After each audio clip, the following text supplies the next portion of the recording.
Welcome to the Teaching Journeys podcast, hosted by Dave Roberts. Humanity possesses a unique skill, the ability to pass knowledge from one generation to the next. This podcast embraces that ability, offering learning opportunities through conversations with extraordinary guests. Dave aims to leave a positive mark on individuals around the world. So before you dive into today's episode, please share this podcast with your network, including friends, family, and colleagues. And please consider leaving a rating or review. Your support makes all the difference.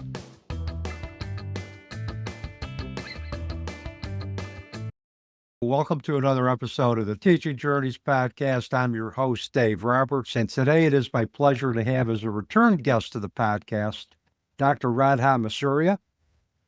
Radha is a UK-trained doctor with over 10 years of experience working in the NHS and beyond. Having worked in hospitals across the UK and in developing countries, she brings a global perspective to her mission of transforming healthcare.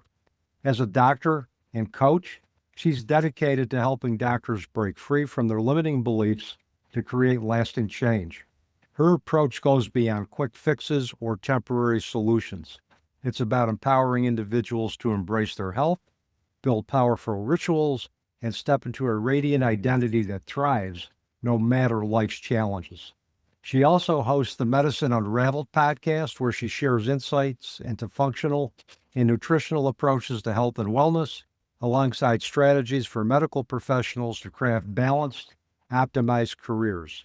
Curiosity, growth, and resilience are at the heart of everything she does. She believes in creating ripples of positive change that will inspire and empower future generations. Radha's message: let's create a world where vibrant health isn't just a goal, it's a way of life. Radha, welcome again to the Teaching Journeys podcast. I've been excited about having you back for a while now. Wow. Thank you so much, Dave. Likewise. And just hearing that bio, it's been a while since I shared those things. And just hearing it back, it's just like, yeah, that's the mission. That's the goal. And you have incorporated that mission very well into your work and into your life. And, again, you're the type of guest that we feature on the Teaching Journeys podcast, those that are striving to make a difference, leave a legacy, and leave some positive change in the world. So I'm just glad to have you back. I'm grateful too. It's been a journey, and it's reconnected me to a lot of parts that I didn't realize that existed within me. Yeah, it's amazing how the journey outside of us leads us back to the journey within and just makes us aware of things that were previously not in our conscious being. So I think every bit of service, also inspires us to take a look at ourselves and continue to grow within. So Absolutely. Yeah. in our first episode, we talked a lot about your work as a doctor's coach. We talked about functional medicine. We talked about root cause analysis and how important that is in dealing with healthcare issues that individuals present. Now we're going to kind of focus on your passion for global healthcare, your travels to other countries, what you've learned, what you can share with our audience. So I'm really excited to take a deep dive into that aspect of your life with you. So whenever you're ready, we'll get going.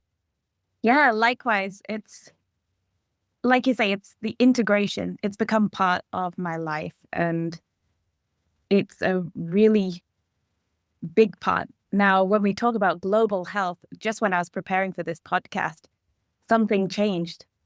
When we talk about global health generally, we're thinking healthcare globally, healthcare around the world. And I realized, as we'll explore hopefully in this podcast, is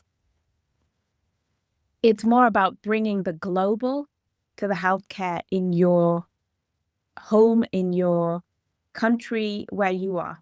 All the different practices from around the world. And that's where my practice has developed as a doctor, is bringing all the things I learned from around the world, not just in my volunteer work in medicine, but when I travel, when I meet new people, all of that comes into my healthcare practice. Yeah, I really want to explore, really some of the cultural practices that you've seen in other countries that can improve improve our ability to do functional medicine or improve healthcare in the areas that we live. So that's one of the areas that I want to explore with you for sure. So, Arena. so my first question for you is, I think the audience would be a little curious in terms of how you developed your passion for providing healthcare in other countries, and then where exactly have your travels taken you? Ah, yes. So I think to know me and my journey, it's worth exploring a little bit of my family history. So I'm Indian by origin, by ancestor, if you like, but I grew up in England on a small island in the British Isles, the Isle of Man, where there were no Indians, very few people of any other culture. My great-grandfather, my great-great-grandfather, we all started off in India, but he took the first step and traveled to South Africa because of work, because of the colonization. That's where work was taking you to Africa. My grandfather then followed and moved to Kenya. And from there, that's where both my parents are born. If you actually look into the diaspora of Indians in the world, a lot of them started off from India to Africa and then spread across the world. So just along that journey, I have Indian in me, I have South African in me, I have Kenyan in me. Now I have English, Manx, as we call ourselves in the Isle of Man. So many different aspects to me. It was almost inevitable that the global health aspect would come through. Yeah, it sounds like there's certainly a generational history of travel, of the passion for global healthcare. And I think, as you know, even with epigenetics, I think that gets passed into our DNA without altering the genetic code. I mean, those type of traditions, those are things that we naturally pick up, unless, of course, the narrative is altered or reclaimed for any other reason. But it's easy to see where those roots are for you. So where have you gone? I know you were in Greece recently, but where are your travels taking you? Yeah, so I think my first stop was Kenya. I wanted to reconnect. I got an opportunity when I was about 18 years old to go to Kenya for a project that was unrelated to medicine, as I saw it at the time. I was about to go start medical school, and it was a sand dam project. We were building dams to collect water so that they could bore holes and have water supply. And only now, again, when I reflect back, it's like, no, that is the core of medicine. That was already a medical, in quotation marks, volunteer trip for me, because without water, without nutrition, we don't have anything. So that was a trip that connected me back to my roots, the African roots. And then from there, I've been to Sierra Leone, Mexico, India, of course, Romania, and then most recently working with refugees, asylum seekers in Greece. Well, that's a very diverse path. Yeah. And I know you've probably picked up a lot of practices and a lot of things that I know can improve the healthcare wherever we are. So why don't I, at least since we're on that topic, what are some of the cultural practices in those countries that can improve or enhance our ability to really do functional medicine wherever part of the world that we live in? What have you discovered that has you found have been the most useful?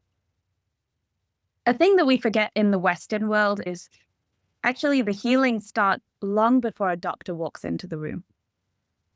And it becomes more of a community healing. I saw it in Sierra Leone. I saw it in India, in Kenya. The community comes together to help that person. They bring their own traditional values, their own methods.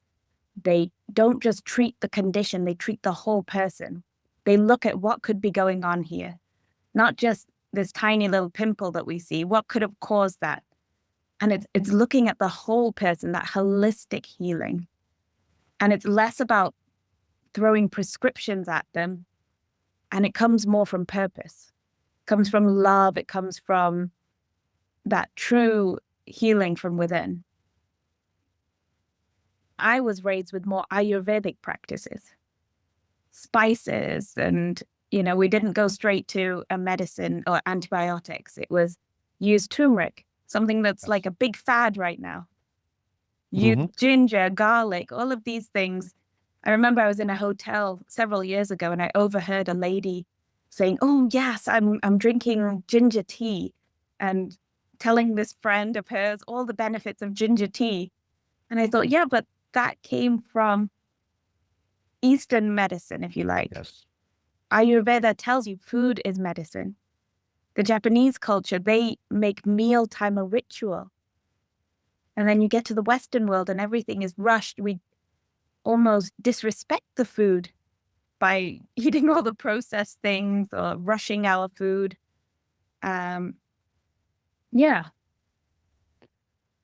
I like the inclusion of community. I mean, I know in the United States we have family practice medicine. It might be the closest thing to community medicine that you'll see Yeah. is incorporating treatments that will deal with the entire holistic scheme of the family. Typically, I don't think we see that as consistently in the United States. It's basically treating the symptoms. It's basically symptom management without getting to root cause. But you mentioned turmeric. I use turmeric as a supplement, and I know it's a great I love anti-inflammatory. Yeah, me too. And I used to have a bone spur in my right heel, and I started taking turmeric. I don't have the bone spur anymore. I took it regularly. It isn't just like one and done or just Right. take it sporadically. You have to really make it a consistent practice and a consistent part of your routine. Now, with that being said, I also believe there's benefits to Western medicine, but I think the combination of West and East makes for, I think, better healthcare outcomes, better qualities of life. And I don't think we can particularly ignore the traditions that other cultures, and particularly indigenous cultures, have developed. I mean, you use the light within your body to heal, and there are individuals who can get into advanced states of meditation to do that, but not everybody can. So we have to have some other alternatives. But I do like the community aspect of that. I think community heals. I think community can provide support in hope in troubling times. And I think without that, the quality of our life tends to not be as good as it could be. Right. I love what you say because does Western style medicine have a place? Absolutely. Yet when you look back, how long have we had all of that technology and advancement? Hundreds of years. How long have humans been around? Thousands, Well, if not more. So yes, medicine has advanced and we have all of this new technology, the most incredible hospitals, but have we ourselves evolved? We've just learned to prolong life, but we're not always enhancing it. And I think we need to stop looking or even chasing that longevity and start actually creating vitality. yes, yes. I mean, we can prolong life, but at the expense of quality of life. And if that's the case, is prolonging life really the way to go?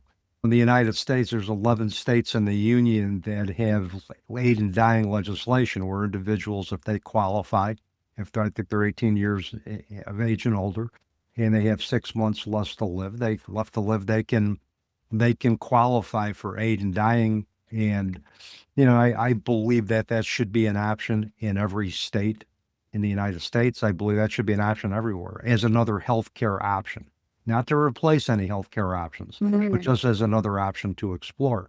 I mean, I look at it, Radha, we don't have any control when we come into this world. We should have some ability to self-determine how and when we leave if circumstances dictate that. That's really interesting because from my experience globally and the way I've grown up is I think even socially here, we tell everyone we don't have any control over our death. And I think one of the best ways of expressing how I see it is in Sierra Leone, we had a very primitive setup. You have the hospital, you have certain facilities, certain medications, and they will bring people who have traveled days, walked days to come and see because they heard there's a doctor, a Western doctor. There's so much emphasis put onto that. Mm-hmm. And this person by that point is so sick. They've done all of their traditional medicine. So they don't disregard the fact that a Western doctor could help them. But in that journey, they've also come to terms with the fact that, okay, at this point, if they can do something amazing, and if they can't, then that was meant to be. That was their time. Yes. Yeah. And no matter how much we did, sometimes we weren't able to save everybody. And it was more the Western doctors that were struggling with the fact, because we have it in our head that we should be able to do everything. Whereas they, as the family and as the community, they never actually blamed us. They came together and said, if anything, they were helping to comfort us and help us understand that it was their time. We really appreciate you gave him that extra time, gave us that hope. But time is time. Yeah, and correct me if I'm wrong. I know in the Eastern philosophy, and that individuals, cultures that have the Eastern philosophy, they look at death as a part of life, and they embrace the knowledge of their death to try to lead the best possible life that they can for the time that they have. And I've talked about this with my students in death, dying, and bereavement. In Western medicine, doctors take death personally. They know that it's part of the deal, that they're not going to be able to save anybody, but they still take it personally. It's something that bothers them immensely, so they're going to rely on a lot of technological procedures to prolong life, even when quality of life may be compromised, because they just have that relationship with death, that it's somehow, I could have done more to prevent that. I need to do more to prevent that. But I know Atul Gawande, in his book, Being Mortal, and I forgot the subtitle, he quoted a hospice study, I think in 2008, that indicated that individuals that end up life in the last week of their life, if they were going through chest compressions, any other type of intrusive procedures, it did improve their quality of life.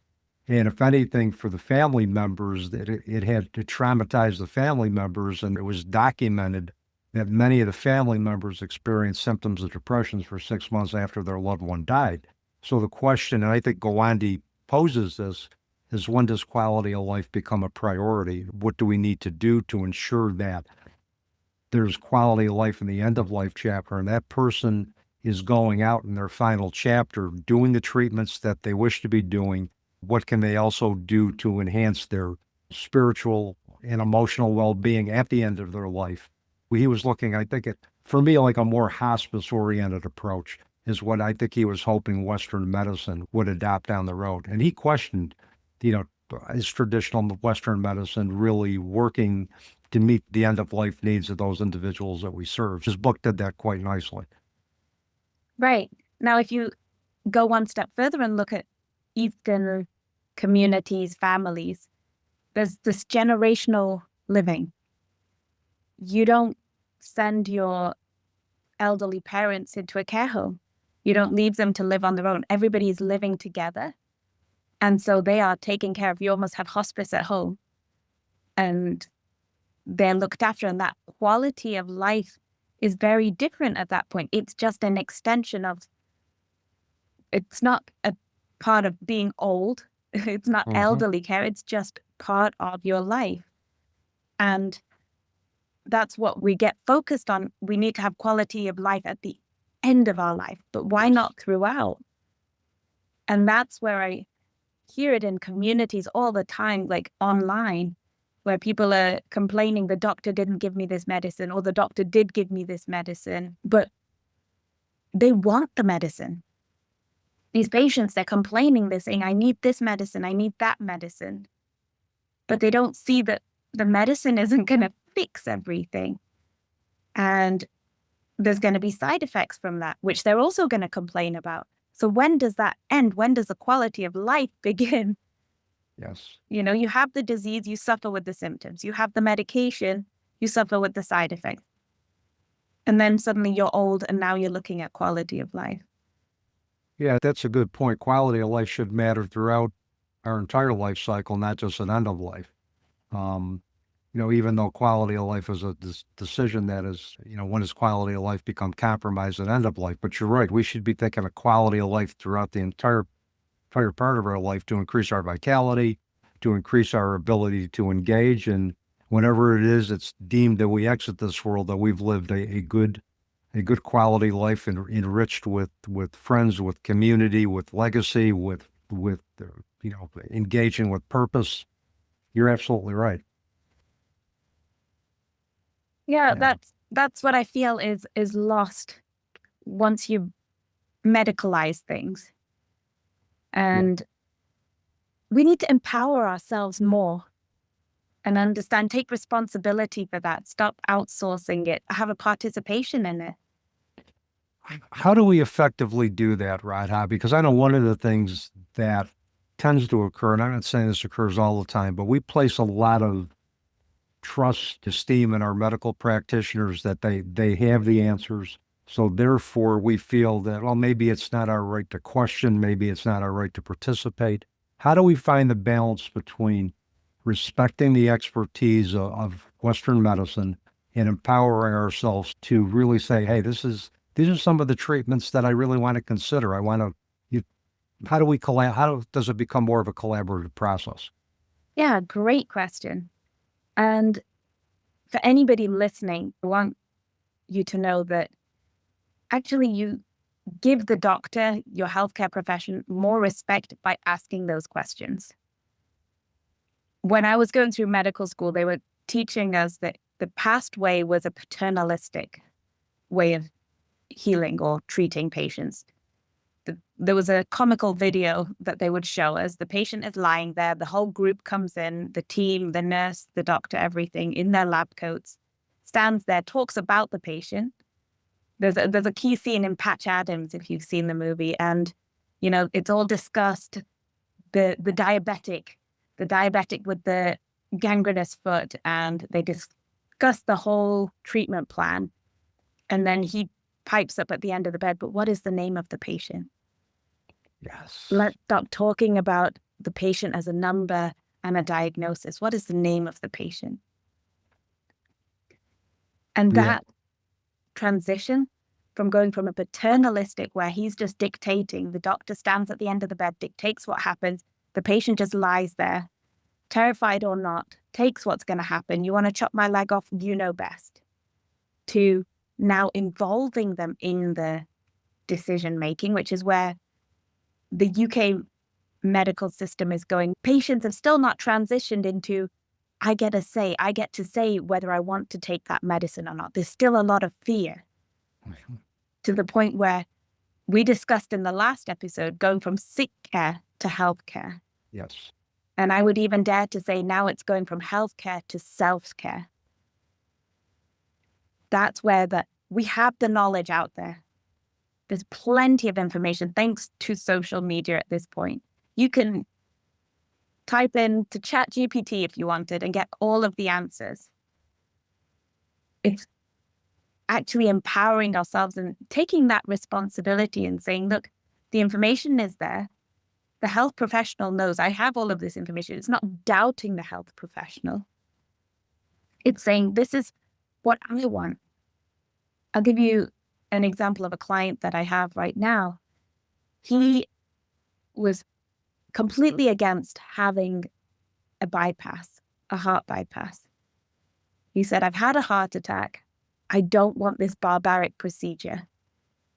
And he was terrified to say that. He plucked up the courage. He told the medical professional, the cardiologist, and he says, I don't want this procedure. I want to do it naturally. Give me the information for doing it naturally. And he had nothing. He was almost told off and told, well, then you're just going to die. That's the only option. You either have the bypass or you die. And he chose still not to have the bypass. And we've been working together. He's recovering so well. He's almost better than any other non-cardiac patient. The underlying story here, though, is patients, people and patients, we're all the same. They don't feel like they can say something.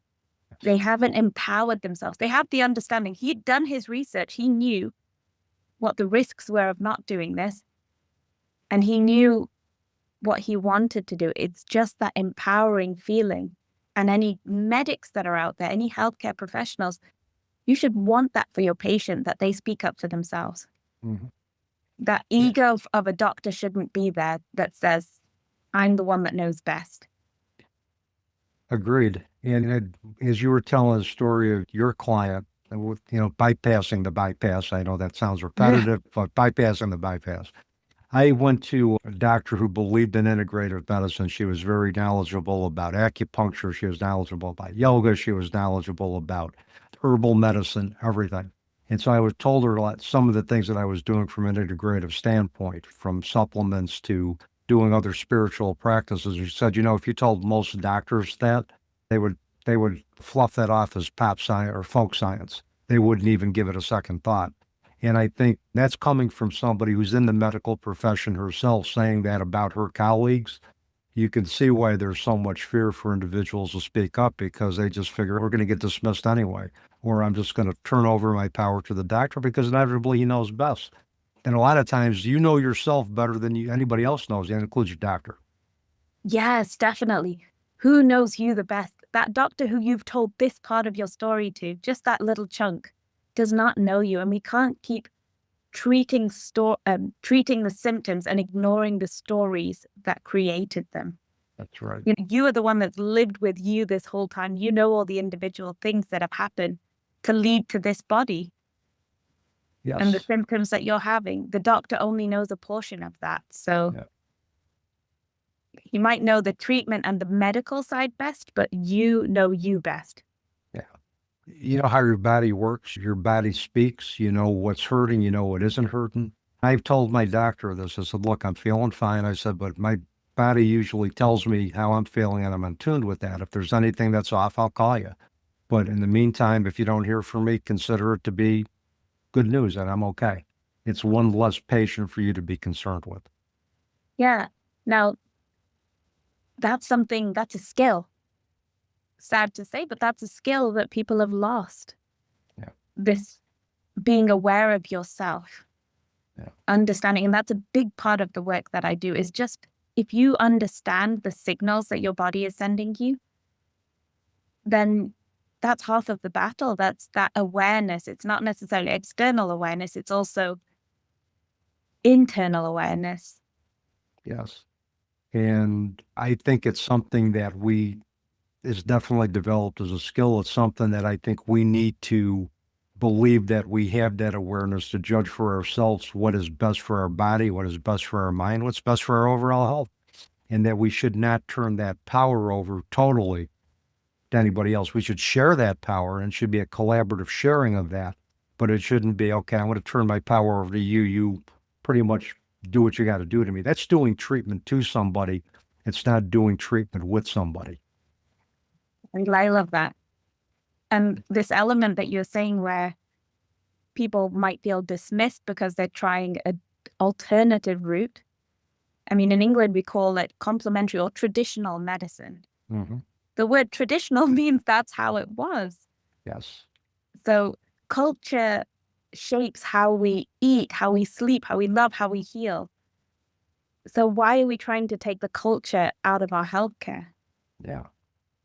I mean, our cultural background, our cultural practices, those of them passed down from our ancestors dictate how we view overall health. And I think across the board, medical professionals need to be culturally sensitive to that and really as part of their, find out what cultural practices they've incorporated. I think in China, they believe in traditional Western medicine, but there's also herbal medicine and acupuncture that they do regularly in conjunction. And acupuncture, this occurred, I think, long before Western medicine evolved. I mean, this has occurred for centuries and centuries and centuries. And why shouldn't we, as a community of medical professionals, embrace those practices, particularly if it's going to improve quality of life throughout that person's life cycle? Yeah. And I think, sadly, I mean, I bring my spiritual knowledge into that, but there's a lot of ego in doctors that says, I know best, they must listen to me and do as I say. And when somebody comes with something else, or maybe they don't know it, they feel like maybe they're being questioned rather than just being open to it and saying, no, okay, let's explore this. I have a fun story that came to mind when you mentioned this. I was in the States with my cousin and he twisted his ankle. So the traditional Ayurvedic or Indian thing to do was to wrap it with, it's like a turmeric based paste. Mm-hmm. And you spread that across the joint and then you wrap it.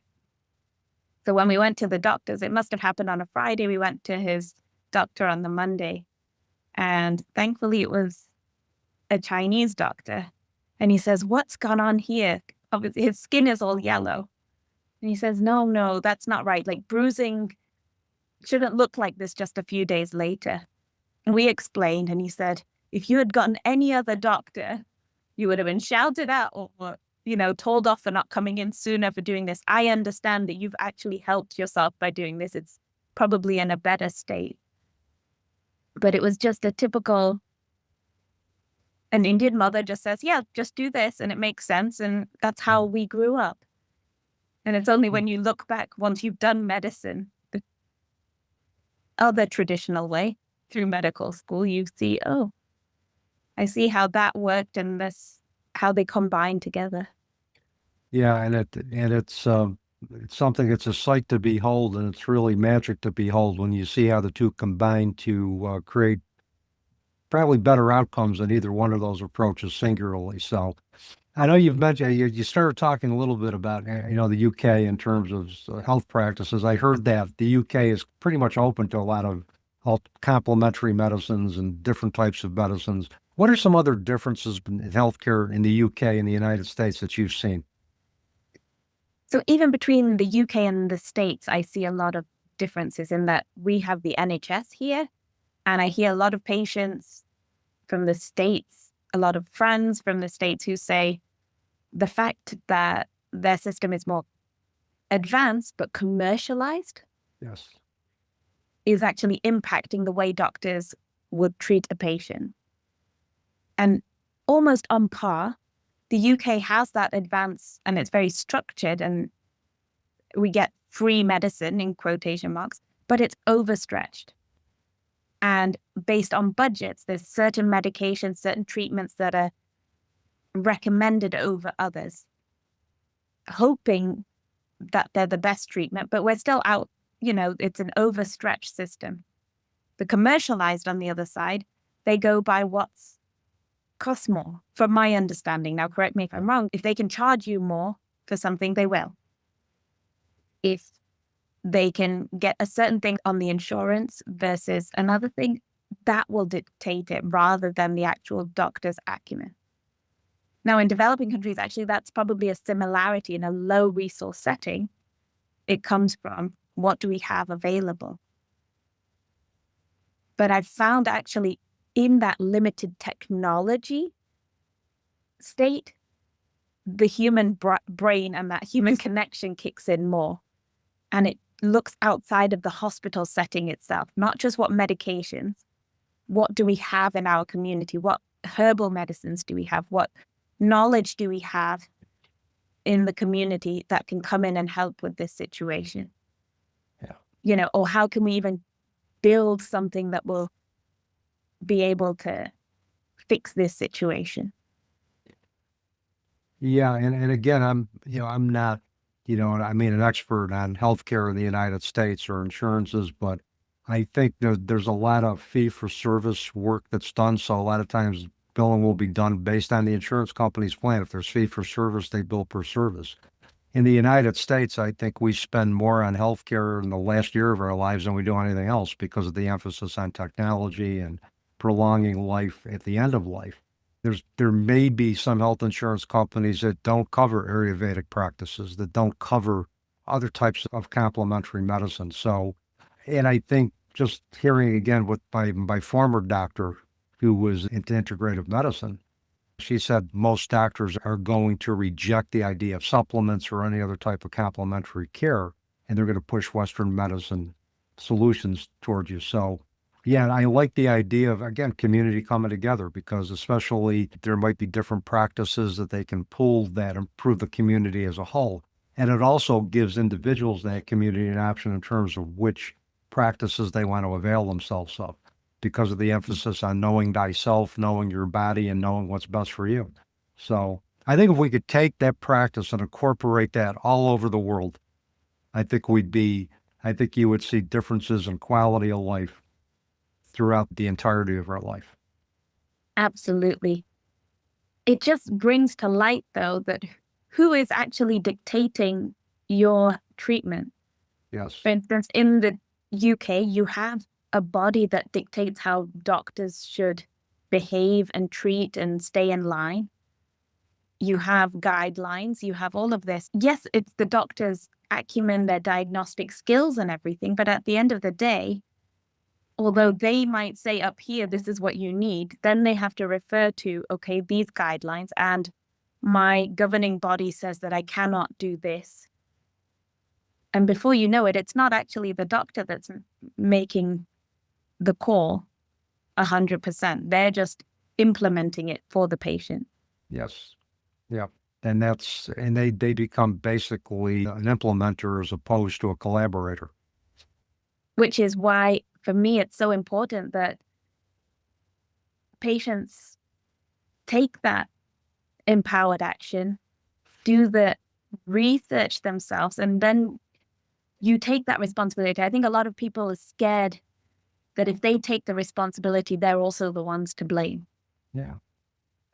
So if something goes wrong, it's going to be, well, we told you so. Yeah, and I mean, that's the last thing anybody wants to hear, particularly with the fragility of having a chronic illness or a terminal illness. We're fragile enough as it is.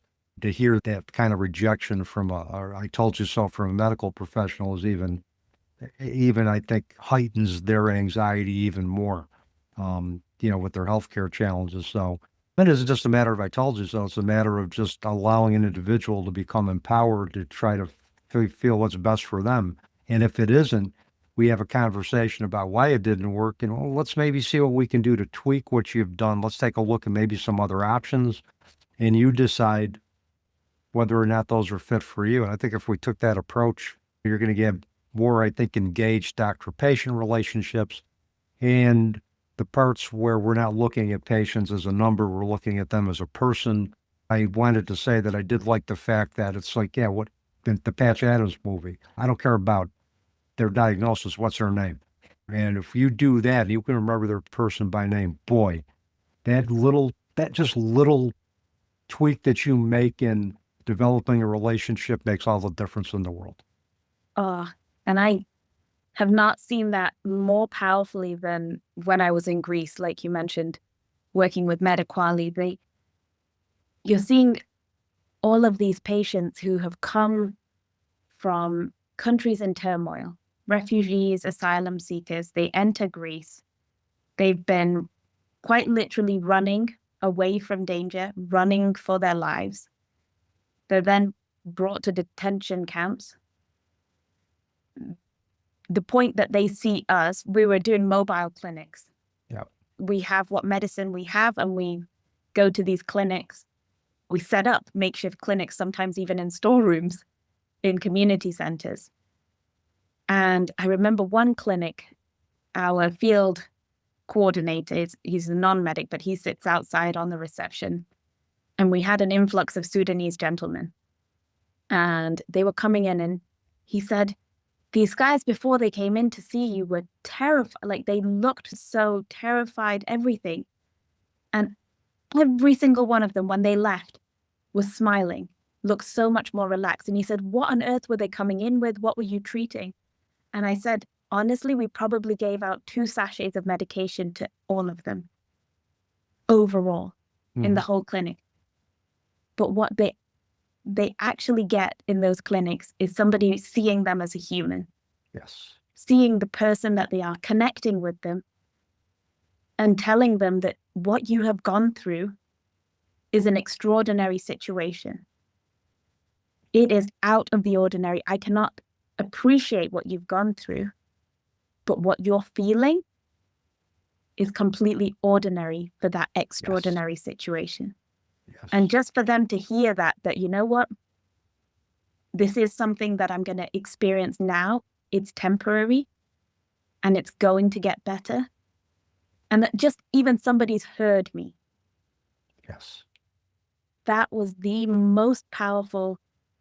No medication can do that. Yeah, and particularly with the health challenges that we experience at any time in our life, redefine our narrative. And I think whenever we go to a doctor, the circumstances that contributed to that or did not contribute to that. It's part of their story. And if doctors can bear witness to that and validate the normalcy of fear, of anxiety, of uncertainty, and basically be a companion to them on the path, that's going to, I think, enhance the quality of care, period.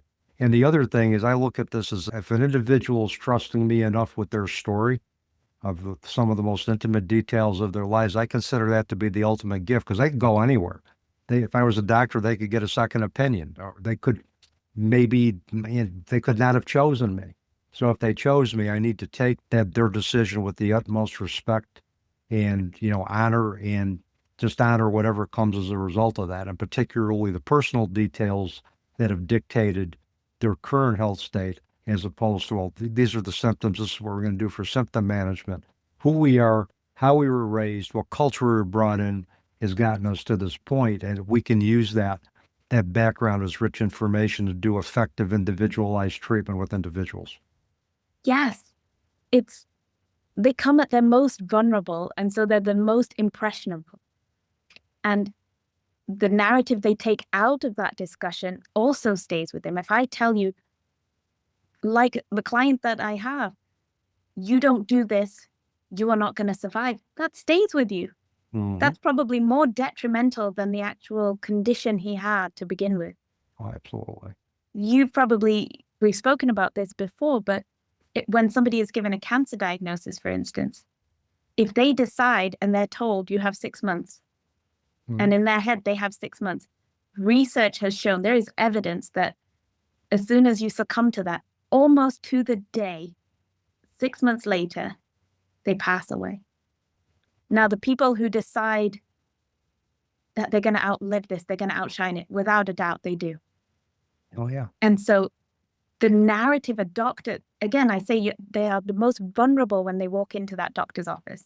Mm-hmm. And if you plant that seed that you are going to be on this medication forever, you are going to have this condition forever, that's it. That becomes a part of that person's story and their identity. It's almost like the healthcare version of the placebo effect. If I give you a sugar pill and tell you it's going to reduce your anxiety, if you attach the expectation that I placed on that pill, and you're going to expect that I'm no longer anxious because I'm taking a pill that my doctor said was going to relieve the anxiety, when in reality it was the expectation attached to it, not the actual chemicals in the pill that did that. There's a phrase that I recently started using. People don't break our hearts. They break our expectations. Yeah. That's a profound statement in its simplicity. Yeah. But it's basically the approach that we take that will dictate, I think, you're right, that the healthcare outcomes that an individual perceives. And if their self-esteem is externally determined, if they look at other sources outside of themselves, they're going to buy right into that. And that's the other part where knowing that type of history comes in. I think that the assessment by history, I think, should tailor the approach that doctors and other medical practitioners take. If I come from an unhealthy family system where I was totally disempowered, I don't want to ask questions, or I want to be mindful of any dialogue that's going to recreate those dynamics. So I think it's important, we do assessment. It's just not medical history. It's the social history, cultural history, everything that I think dictates the strategies that we take when we're working with individuals in a collaborative fashion. For sure. And that's what I picked up along the way, that traditional medicine done around the world, they ask exactly that, In India, they might ask you, well, what's your family god? Yeah. There's all of these little elements that come into it, because there's so much more to a person. So their health is so much more than just this tiny condition that's going on. And that's where I feel we need to stop ignoring all the practices that are going on in the world and try to see how we can integrate them. That's where the integrative medicine really comes in as well. And that is the wave of the present and the future. Yeah. Radha. Sorry, I didn't mean to interrupt.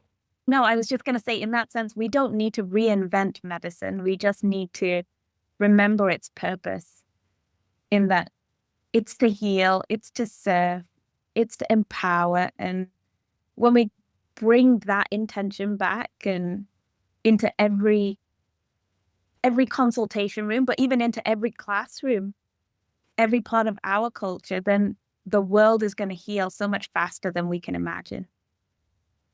Absolutely. And it's about healing, and it's about healing not only in our individual cities or states, but it's promoting those practices throughout the world. Yeah.